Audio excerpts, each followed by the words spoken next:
I always thought that if my fancy Lamborghini car got wrecked, it would be because I was driving it maybe on a racetrack, going just a little too fast. Never did I think it would get smashed up by some crazy teenager, the son of our neighborhood's bossy hoe lady in a stupid trick to show off to his dumb friends. And if that wasn't bad enough, the kid's mom, Deborah, had the nerve to come to my front door telling me I should pay for fixing the mess because she said, "It's your car, sweetie, so it's your problem." The crazy thinking she used to come up with that idea still confuses me. This story of crazy neighborhood stuff turns into a tale weirder than a little kid with a stolen credit card in a candy shop. Get ready, because it's quite a story. I'm Michael. Reynolds, a guy who used to make computer programs and found peace in the beautiful machines of super-fast cars after many years of working with computer code. My bright green Lamborghini wasn't just a car, it was like artwork, a prize for years. Spent working with computer stuff. A year ago, I moved to Crestview Heights, a fancy neighborhood with quiet roads and big garages, perfect for a car lover like me. But Crestview came with a problem. Deborah, the hoe president, a woman who acted like she was better than everyone else, like a human room spray. Her real name might have been something boring like Diane, but Deborah fit her perfectly like a blazer that's just a little too tight. She controlled Crestview with a clipboard full of rule-breaking notices and a white Range Rover that screamed, "I judge your grass." Dressed in workout clothes that never saw a gym, her face always looked a little angry, like the world always let her down. My first run-in with Deborah was pretty silly. A notice about my trash can staying by the curb an hour too long past HOA. Rules? I shrugged, pulled them in, and figured it was just part of living in a perfect-looking neighborhood. But my Lamborghini, kept in the garage and rarely driven, except for weekend trips, was something that really bothered her. Its bright green, color shining. When I opened the garage seemed to make her really mad. I'd catch her staring during her neighborhood walks. Her eyes getting narrow like a hawk seeing its dinner once. While I was cleaning the car, she came over to me pretending to talk about mailbox paint colors, but her eyes kept looking at the Huracan. Quite a loud car for a quiet neighborhood, isn't it? "Mr. Reynolds," she said, her voice fake, sweet with meanness. I smiled. It's my happiness. Deborah, and it's super quiet when going the speed limit. Her lips got tight. I was on her bad list the night everything went crazy. I was at a computer meeting 2 hours away. The Lamborghini was safe in my garage, covered up on a battery charger. My neighbor Harold, a nice old man, had a spare house key for emergencies, but not for my cars. At 2 hours in the morning, my phone rang. Harold's voice was shaking. "Michael, you need to come home. Your green car. It's wrecked." My heart dropped. Wrecked. It was locked in the garage. Harold was unclear and upset. "It's a few blocks away, smashed into a pole.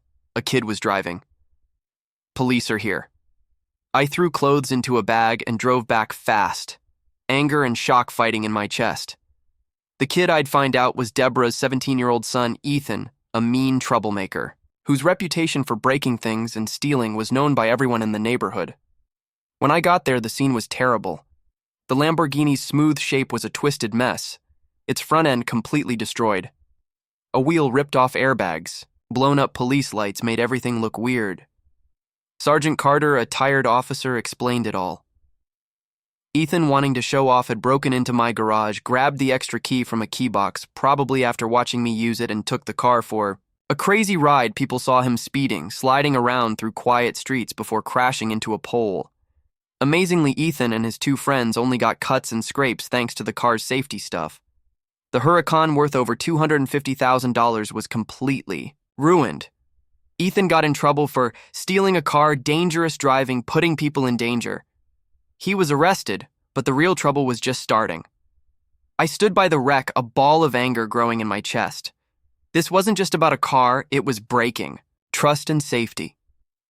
My mistake was leaving my everyday car's garage door opener where people could see it one afternoon while washing it. Something bossy Deborah probably noticed during her walks. The tow truck took away my dream car's pieces as morning came, and I knew dealing with Ethan was just the beginning. Deborah was about to join the fight. Sure enough, that morning my doorbell rang. There stood Deborah in a wrinkled fancy shirt and nice pants. Her Range Rover parked halfway on my driveway, like she owned it. Her husband Paul walked behind her, looking like a man always saying sorry for being alive. Deborah's face was red, her eyes narrow. "Mr. Reynolds, we need to talk about this unlucky accident," she said, her voice cold. I leaned against the doorframe, arms crossed. "Accident, your son stole my car, Deborah, and destroyed it. That's a serious crime." Paul looked scared. Deborah got all puffy. "Let's not make it sound worse. Ethan was just being a boy showing off. He didn't steal it. He borrowed it." I almost choked. "Borrowed? He broke into my garage, took it without asking, and totaled it. That's stealing a car." Deborah's eyes got angry. "He's a good boy from a good family. And honestly, if you insist on owning such a flashy car, you should expect this. It's something that attracts trouble." The nerve was amazing. "Are you blaming me for your son's crime?" I asked, not believing it. She leaned in, voice talking down to me. "I'm saying this has really upset Ethan. Since it's your car, your insurance should pay for the damage, and maybe you could tell the police it was a misunderstanding that you let him borrow it for the neighborhood's good."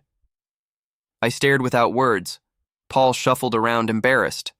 Finally, I said, "You're crazy. I won't pay one penny, and I'm pressing charges asking me to lie. That's against the law. Deborah, get a lawyer."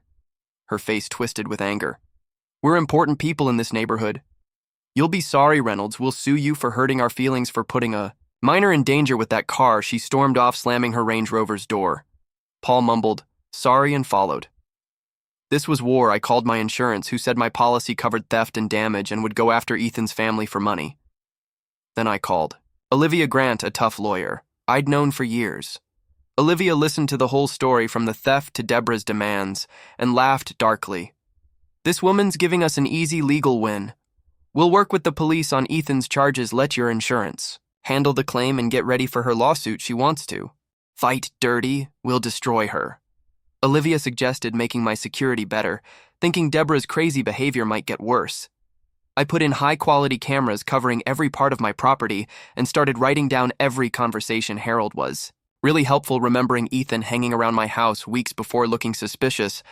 Other neighbors shared stories of Deborah's bullying, random fines, unfair rule. A neighbor forced to repaint her door 3 times over a shade of blue. Another was told no solar panels because Deborah's brother-in-law owned a roofing company that didn't sell them.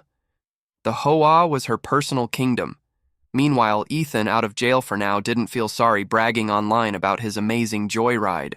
Olivia's computer friend found deleted texts where Ethan bragged about stealing the car, saying his mom wouldn't care and might even laugh if that show-off Reynolds got put in his place.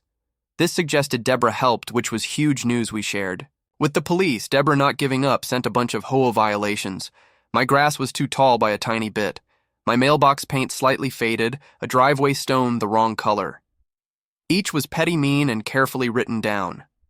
Olivia wrote responses using whole rules and showing Deborah's unfairness. Her frustration showed, driving her Range Rover past my house, glaring, her once perfect car looking uncared for. One day she confronted me at the mailbox. "You think you're smart with your lawyer, don't you?" she hissed. "The HOA makes the rules?" I smiled, actually. The members do. Deborah and I think many are tired of how those rules are twisted.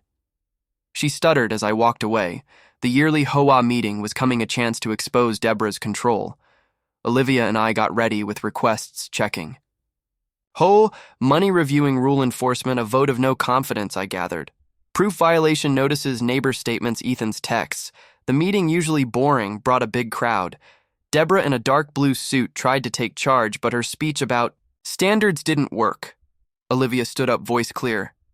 "Madam President, I'm Olivia Grant, lawyer for Michael Reynolds. We want to check finances, reform enforcement, and vote no confidence." She explained Deborah's bad behavior, from my fines to Ethan's texts suggesting she approved of the theft. Gasps filled the room. I spoke next, explaining Deborah's demand. I pay for my own car's destruction and her bullying. The crowd whispered, nodding as Deborah tried to yell over me. The door opened. Sergeant Carter and 2 officers came in. "Deborah Mitchell, you're under arrest for blocking justice, tampering with witnesses, and helping with grand theft auto." The room went silent. Deborah stammered, "Arrest me for what?" Carter was calm. "We also have a warrant for Ethan for witness intimidation." Handcuffs clicked as Deborah, complaining, was led out. Paul looked like he might faint. The room exploded in shocked relief. Mrs. Larson, a quiet neighbor Deborah had bullied, was chosen as temporary president. Our Requests passed with everyone agreeing a check later showed Deborah's stealing home money spent on her Range Rover dinners and her brother-in-law's fake company. She took a deal probation paying money back and never being allowed in HOA jobs again. Ethan was found guilty, sentenced to youth jail and probation. Paul divorced Deborah, who now works at a store, her Range Rover just a memory. I bought a Porsche 911 Turbo S Gray, colored elegant but not flashy. Crestview Heights got better. It's HOA. Now honest, its people involved. The Lamborghini's loss hurt badly, but it exposed a bully and freed a community. Sometimes the real problem is the one making the chaos. What's your craziest HOA story? Share below. This story proves real life is weirder than made-up stories.